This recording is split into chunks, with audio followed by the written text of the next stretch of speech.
we, if we grow up in these certain roles and we have this understanding that's based off of an essentialist idea, that men will sort of all develop in the same ways. And as we know, everyone grows up in different situations, right? So moving forward a little bit, social constructivism is going to allow for more diversity here. And so to push back on this narrow conception of masculinity that emerged in the 80s, in the 90s, feminists were very skeptical, right, of what men's studies was kind of shaping up to be. And this had to do with the fact that their own theories had become a little bit more progressive at this time, not as progressive as they needed to be, but more inclusive, right, moving in that direction.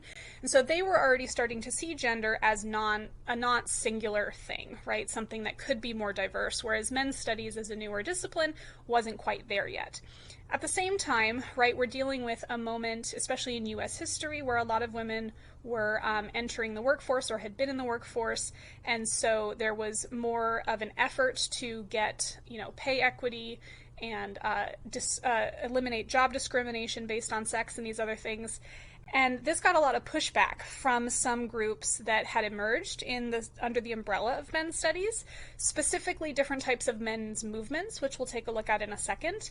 Men's movements are going to be, again, just different sorts of schools of thought that count as under the umbrella of men's studies.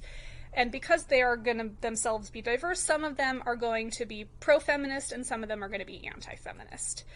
But as men's studies has evolved in and of itself, right, it has no doubt become a part of feminism in today's understanding of gender studies.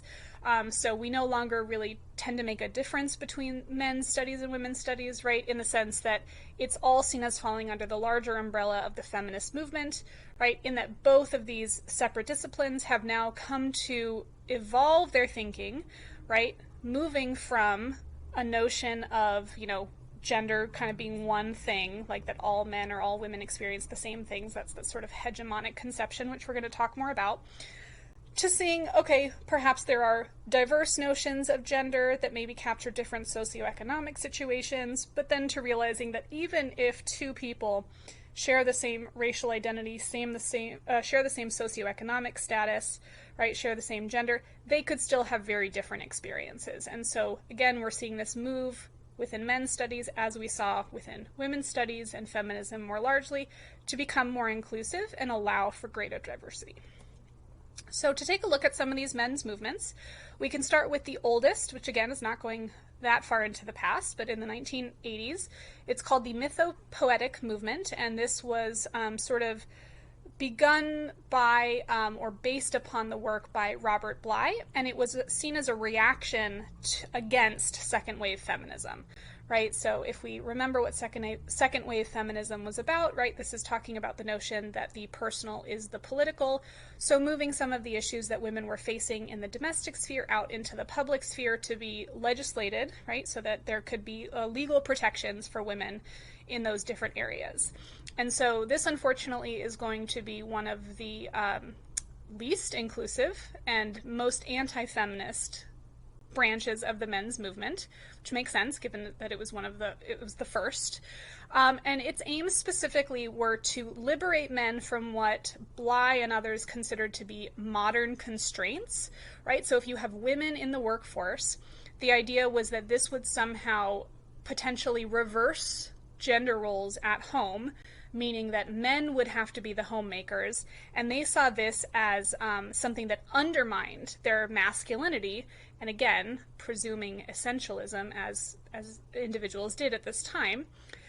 The notion was that these things are opposite, right? And so if being a masculine man is positive, right, then of course we know from Simone de Beauvoir that anything else is considered the other, is considered less than. Of course, we know from Simone de Beauvoir that anything else is considered the other, is considered less than, and so that feminization was seen as very detrimental to men's health, right, let alone to their identity. And so the goal there, in order to liberate men from the constraints of their home, was to get men in touch with their quote-unquote true masculine nature, and this literally involved going out into nature and getting in touch with your masculinity, which I can only imagine what that would mean. I don't know, like hunting and chopping wood and whatever men do to make themselves feel manly. I'm unfortunately only getting very kind of silly stereotypes in my head, right? That men need to get away, right? To be separate from, to get back in touch with perhaps some prehistoric notion of what it meant to be a manly man, right? And I would hope that anyone who is part of, who's fortunate enough to be part of any sort of family unit, right, or have individuals in their lives, should know that, your role in the home need not undermine your masculinity in any sort of way, right? But this was the idea at the time. And so the goal was to enjoy a sort of powerful and transcendent communal experience, right? So I don't know if it's like, nowadays we have like the man cave in the house, right? So this was, of course, before anything like that sort of concept existed.